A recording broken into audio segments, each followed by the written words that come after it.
Hello, everybody. This is Mullet Man Trucking coming from beautiful Salt Lake City, Utah. So, the first day of PSD training has been completed. Yes, everybody. Number one out of many is done. But before we get into the video, if you want to join the Mullet Club, please hit that subscribe button and hit that little bell so you get notified of all my new content when it goes live. Alright, so what happened today? Today I had another fantastic day. Didn't hit the pad today, unfortunately, but tomorrow y'all will be in for a treat because it will be my first day on the pad. Yes. I'll bring all the action to you right here. So today we were back in the simulator. I actually made the mistake of going to the pad first thing in the morning and being told I needed to walk back in the building, go back upstairs. So, hey, what can you do? I thought that's what we were doing, so I just went ahead and tried it out. But unfortunately, tomorrow is the big day. So, I was on the simulator. First today, we started off with a new scenario that I haven't done before. It's actually called been one of the actual, one of the instructors here for training said this was one of the assessments. But basically, this was a pretty cool assessment. So, this is the first time we had to enter a highway. And we had to encounter two different situations. One was an accident. And when you get near an accident, you need to get down to 45 miles per hour because you need to be safe, okay? The next one was a construction zone. In a construction zone, you need to bring it down all the way down to 35 miles an hour. And whenever you see a hazard straight ahead of you, you need to hit your hazard and bring it on line so that everyone knows that you are going to be going under the speed limit and also that there is a hazard that is present. So in order to complete that, we went past those scenarios. I had a little trouble in one portion just keeping in my lane because I'm not used to driving one of these big old trucks. So, that was one of the issues. And also at the end, it kind of tricked me. It kind of tricked me now because you have to know the height of your truck. And in a semi, your height is 13.6 inches. So 13 feet 6 inches. There was a sign of low clearance of 12.6. And there was a detour that I needed to take. And I was able to take that. And I was able to be safe and not pull that tuna can back, you know. So, that was the first scenario I went through today.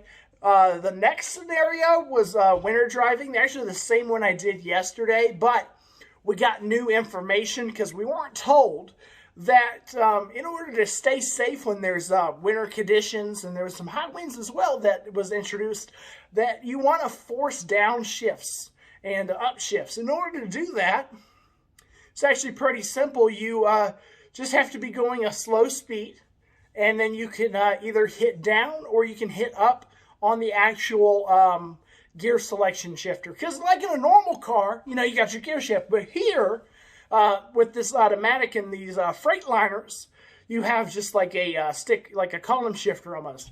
But you select the gears by going up or down with a little selector switch. So there'll be drive, there'll be neutral, and then there'll be reverse. And you always want to start the semi in neutral. That's the only way it's going to start. And make sure that your brakes are set before you start the engine, because you don't want to go rolling off into the sunset and become part of a Dukes and Hazzard film. All right. So So in order to keep it at a safe speed, you want to either be in on these trucks about 8th or 9th gear in order to keep it at a nice safe speed. And when you do start hearing the RPMs kind of going, you know, that means you're probably in the wrong gear, because you want it to sound nice and smooth. You want it to kind of chug along nice and smooth, okay? So we learned that. Now, the like I said yesterday, I did pretty good yesterday on winter driving, but now that those shifts were introduced, I was not as good because I'm not used to messing around with gears, because every car I've driven has been on automatic that I haven't had to actually change the gears on. So that was pretty cool. And then, wait a minute, I got to back up, y'all. I forgot that I didn't forget anything. So once we were done with that, we actually went back to another previous exercise that we did yesterday, just to do it once. And the new people were able to do it for the first time as well. And that was to simulate a real situation where you have you go into a shipper or receiver in this case, and you have to use your serpentine motions to get it lined up and get a good setup in order for you to back up into the spot that's necessary, making sure you are getting the right angles and whatnot. But from there, that scenario, also there's a little blue car that you have to avoid. So basically, you want to almost drive into that blue car and then take you a nice S shape out, and you'll get lined up for the dock. So that was cool. The last thing that I didn't get a chance to hop on because we were running out of time in the day is actually they introduced the alley dock to us. That was pretty cool. Now, that's interesting because it's almost jackknifing your trailer, but not quite that. It's a controlled 90-degree rotation for you.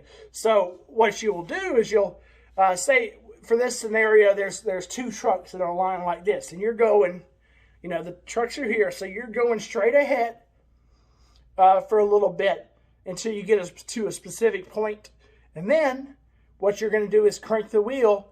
And then you're gonna want to start backing into the trailer. So you want to be able to kind of almost lick the side of the trailer, okay? So once you do that, you're looking for about, and from what Ben said, for this simulator, and really this simulator purpose is once we actually get on the pad, it's easier to know where we need to keep it. But we were looking for about a 3-inch gap between the second landing gear. So not this landing gear that's closest to us, but the further away one. We went 3 inches from that to the tractor. I thought that was pretty cool. I hope I get a chance to do that, but that'll be at some point later. Tomorrow is just going to be a brand new day where I get introduced into actual semi-trucks instead of simulators. So, guys, I guess that's the end of this video. I hope y'all are amazing, because I'm having a great time here at Prime. Guess what, though? You just need to listen to this. Okay, just listen. You see my mullet? Why don't you have one? Because they're pretty cool.